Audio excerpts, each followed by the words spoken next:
26 তারিখ নিয়ে আর কি, বুঝছেন? আপনার আর কি এই টপিকে কথা বলা উচিত না আমার, তবুও বলতেছি কারণ দেখলাম ব্যাপারটা অনেক বেশি জোরালো হয়ে গেছে।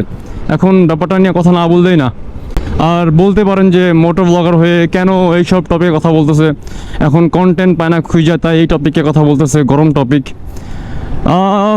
আসলে গাইজ ব্যাপারটা হচ্ছে হ্যামস্টার কম্বাত নিয়ে, যেগুলো আপনারা এখন অনেকেই আছে বলে 26 তারিখ বড়লোক হয়ে যাবে, বিল্ডিং কিনবে, এটা সেটা করবে।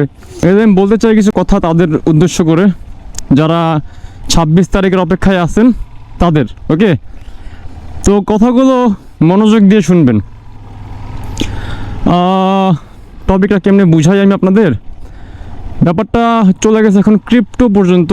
তো ক্রিপ্টো নিয়ে কথা বলবো না আরেকদিন, এখন আমি একটা প্র্যাকটিক্যাল বিষয়ে কথা বলি। হ্যাঁ, এখন যদি কেউ এসে আমাকে এই বাইকের সমাপরি